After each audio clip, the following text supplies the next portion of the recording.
Bonjour à tous, contente d'être là. Donc effectivement, moi je suis à Lyon, et je suis là dans mon appartement à Lyon. Je suis vice-présidente des Alternatives catholiques et je précise aussi que je suis membre du conseil d'administration des Scouts et Guides de France. Donc ça me donne l'occasion de faire un petit coucou aux Lyonnais qui sont là dans cette session. J'ai vu qu'il y avait Arnaud Alibert et Madame Charveria, donc je les salue. Et puis aux personnes aussi du mouvement scout. Et puis, j'ajoute aussi que sur l'écologie, on organise actuellement avec Thérèse, que vous avez croisée ce matin, le Festival chrétien de l'écologie, qui aura lieu, si Dieu le veut, cet été au Mont-Saint-Michel, du 11 au 14 juillet. Voilà, donc là, l'initiative dont je vous parle cet après-midi, c'est celle de l'association des Altercato et du café associatif Le Simone. Alors effectivement, il y a un lien avec le Dorothy, puisque c'est des personnes de l'équipe des Altercato qui avaient contribué avec nous à ouvrir Le Simone, qui sont ensuite partis à Paris et qui ont créé le Dorothy. Donc il y a bien une filiation, on s'appelle les cousins entre nous. Voilà, donc à partir de cette expérience particulière qui est le Café Le Simone, ce qui va être intéressant, c'est de vous parler du groupe écologie qu'on a lancé au Simone et de la proposition un peu concrète qui en a émané, c'est-à-dire ce qu'on appelle les groupes de conversion écologique. Voilà, qui est en train de. Aujourd'hui, c'est une proposition qui est en train d'essaimer un petit peu partout en France, donc ça me paraissait intéressant de la partager. Alors sur les Altercatos, en fait, c'est une association qui est de jeunes qui a été créée en 2011 par quelques copains, notamment issus de classes prépa littéraires et qui étaient entrés à l'ENS. Et en fait, ce qui nous rassemblait un peu en tant que jeunes, on va dire, qui aimaient réfléchir sur les questions de son temps, c'était de créer un lieu pour se former à la doctrine sociale.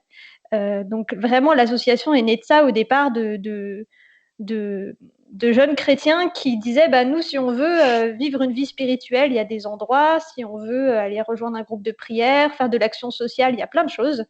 Mais si on veut se poser la question de qu'est-ce que ça signifie être chrétien dans le monde d'aujourd'hui et se former sur ce qu'on appelle la doctrine sociale de l'Église, on ne trouve pas forcément quelque chose, donc on va créer ce groupe.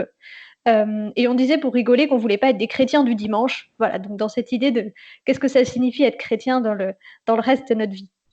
Et c'est comme ça qu'on a ouvert le café associatif Le Simone en 2016, qui donc est à la fois un café associatif et un espace de coworking.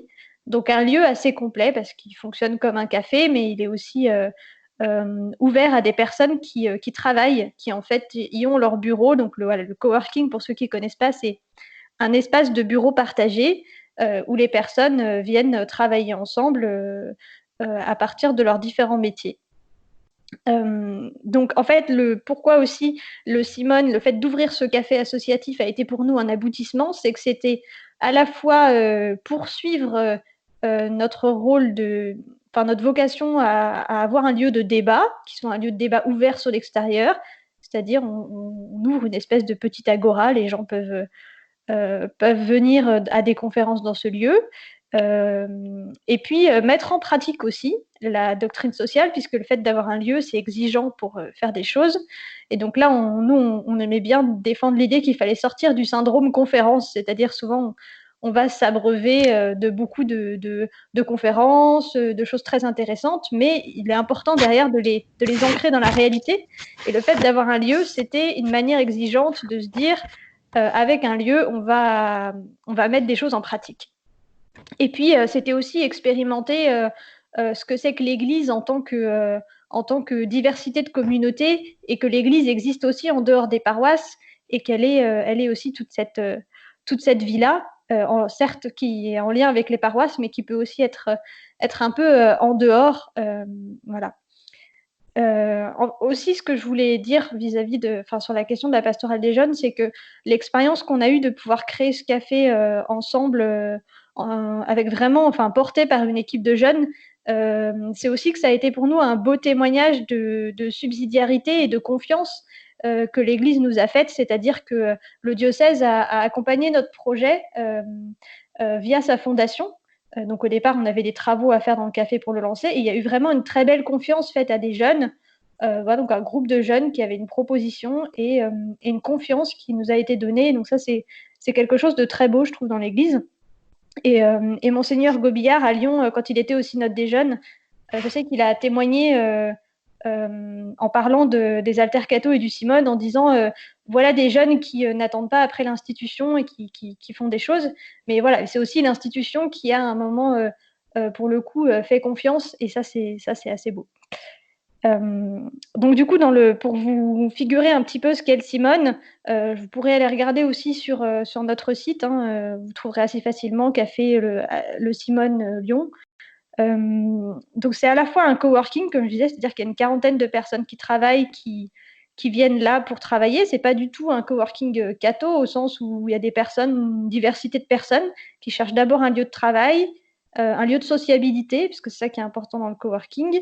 Et donc vraiment des personnes qui viennent pour cette offre-là et qui restent parce qu'ils s'y sentent bien. Mais donc ça amène aussi une communauté en soi qui est celle des coworkers. Il y a aussi donc des conférences et des ateliers qui sont liés à nos activités qu'on a toute l'année, de proposer des grands sujets de débat de société pour comprendre le monde dans lequel on vit, et pour aussi imaginer des solutions.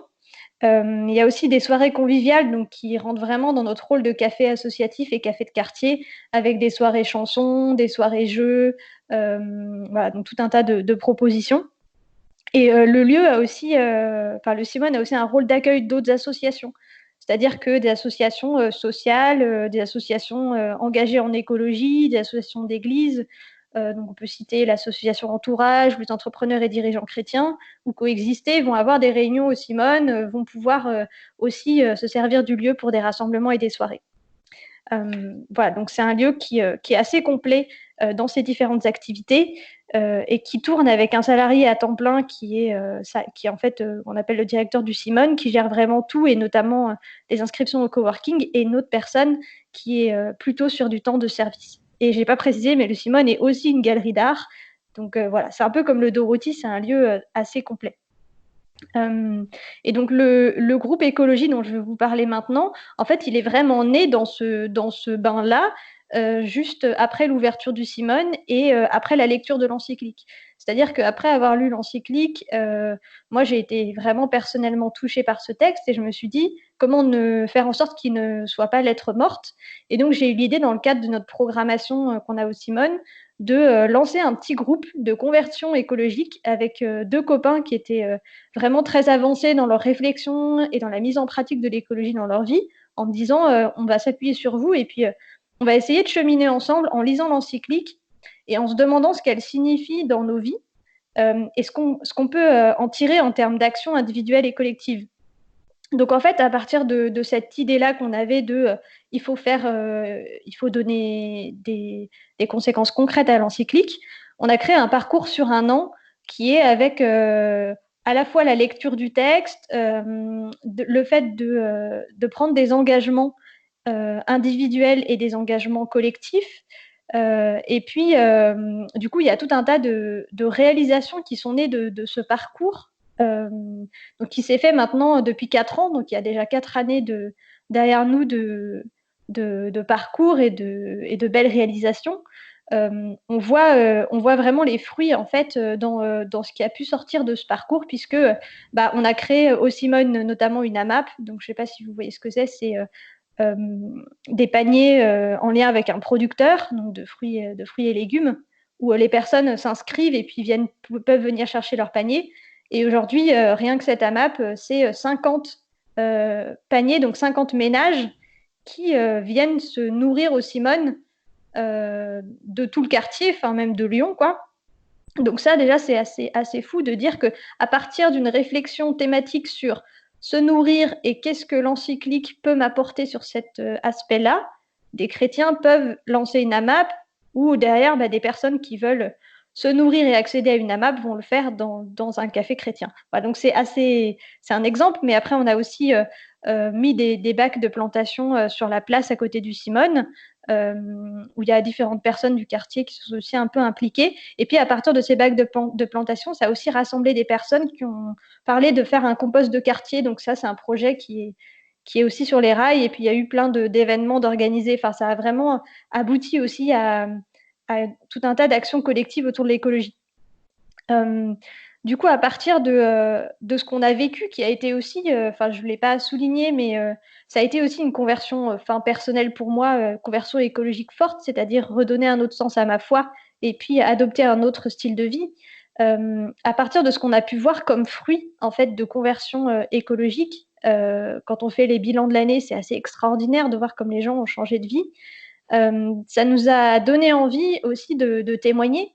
Et en fait, on a été beaucoup sollicité à l'extérieur par des personnes qui voulaient créer un groupe et un parcours un peu sur le même modèle.